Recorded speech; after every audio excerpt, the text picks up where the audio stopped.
Hello traders out there in Traderland, D7 here with Grok Trade, and the markets are looking bullish.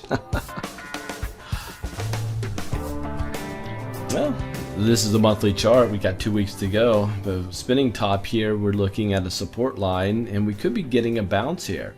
This could be a bounce area. One thing I like to do is bring in a Fibonacci, go to an extended low down here at the bottom, go to the extended high to the top, see where it came down to. Came down to the 38.2, which could be a good place for a bounce, especially when you have a trend line right there. That's all looking fairly bullish. Now, if you look here at the diamonds, the same thing, down, down, down, down. Nice bold pullback. This thing looks like it could be ready to rally higher. NASDAQ, nice bold pullback. NASDAQ, though, I need to pull a fib on this one, too, to see what's going on the monthly chart. Monthly chart right down to the... that's right down to the 50. Got down to the 50% Fibonacci retracement. Found support on that. That's my daughters there yelling for mama. We got plans tonight with Andrew Upton. Andrew, if you're watching this, which I know that you will be because you do all of our social media, looking forward to hanging out with you tonight and your relatives and heading out on the boat there in Tampa Bay. So anyway, that's where we're at now. But if you look here at Russell's 2000, same thing, a 50% pullback on the Russells, found support. We bounced up higher, looking really good. Financials, monthly chart, down, down, down to a support line. Got to get the financials fib on there. 38.2. Again, man, looking really strong, guys. But the big question is simply this.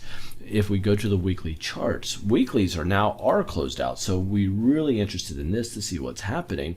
And if you didn't see the post that we made on social media that Andrew Upton did, he posted this. We're down, down, down, down, down, and we hammered out. This is Hammer City, guys, on the weekly. People are buying up those lows, come screaming back up.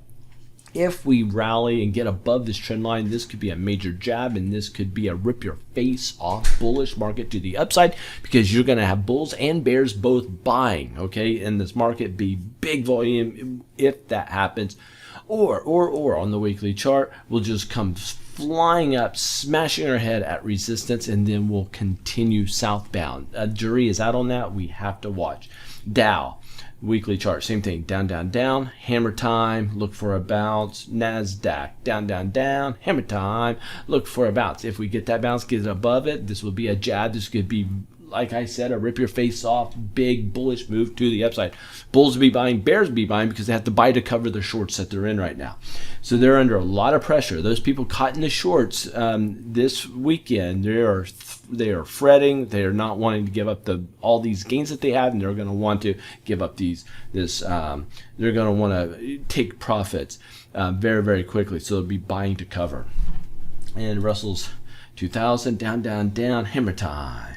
Financials, down, down, down, almost hammer time, not quite a hammer time. Can you tell me why that is not technically a hammer? Can anybody tell me why XLF, ETF on financials is not technically a hammer? Very, very close. Very close. There's a technicality there that says it's not a hammer.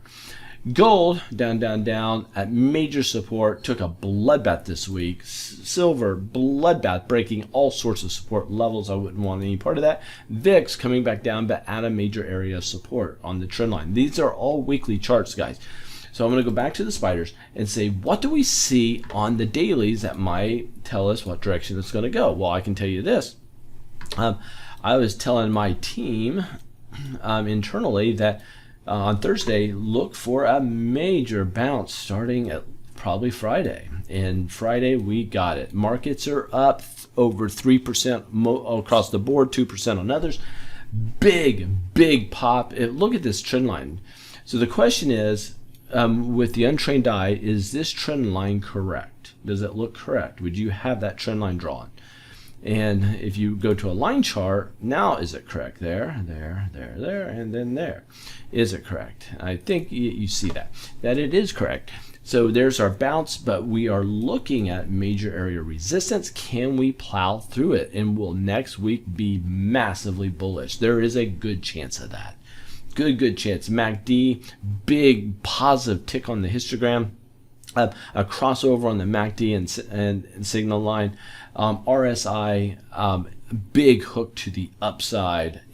So everything's looking good. NASDAQ daily, same thing. Big bounce off of a nice trend line. That was a great buy opportunity. Big histogram pop and big hooks here. Russell's 2000, big pop to the upside. Everything is looking good. Dailies on the financials popped up. Not as bullish on the financials. Financials had some selling. If you look at this, had some selling coming into it at the top there. Gold is down, down, down. Major support, man. This could be a buy area on gold on a short time frame. Silver could be a reversal pattern, guys. Could be a reversal pattern. So this could, what type of reversal pattern is this? Put us down in the notes on what you think that might be. But VIX is down, down, down, heading down lower. Not too bad. If you look at Bitcoin, hammered out and we're heading up. Look for Bitcoin and Ethereum to bounce, guys. I think it's bounce time for these. There could be some juicy buy opportunities for cryptocurrency right now after this bloodbath that it's been in. So, guys, there it is. I always put my hands up at the end because it helps me on editing when I come in to say, this is when I make my picture bigger and get rid of the charts. So there's some inside stuff. I'm here at my humble abode in a townhouse in Tampa, Florida in West Chase. And I'm still house searching, looking for where we're going to end up. And anyway, maybe in this place for some time. I don't know. We end up signed for another year, but if we can find the right house, I'll continue to pay for this and the house. But anyway, yeah, if you haven't done your research on Tampa market, it is red hot and continues to be very expensive to live here. Insanely expensive to live here. So anyway, if you remember last week's video and look at this week's video, actually go to the last couple of weeks, so this week's, I think that you'll have a good appreciation for what we're seeing in the markets and how we're able to analyze the markets and predict some of the future price actions that have been happening. And if you're new with us, welcome. Glad you're here. We do these videos on a regular basis. Make sure you subscribe if you're new. But watch this in the comments, you guys, for all you new people. How long have you been watching my videos and Mark's videos? How long have you guys been doing that? Put that in the comments below. So all you new people, look down below on how long people have been following us. Feel free to follow along. And one thing I like to do at the end of the video to find out how many crazy people that we have that listen is say made it.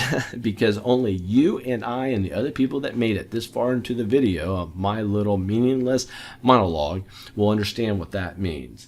And anyway, on the video, there's something different going on with me on this video compared to others. Can you tell me what that is? So anyway, hope all's well. I'm going to go jump on a boat. Catch you guys later. Bye.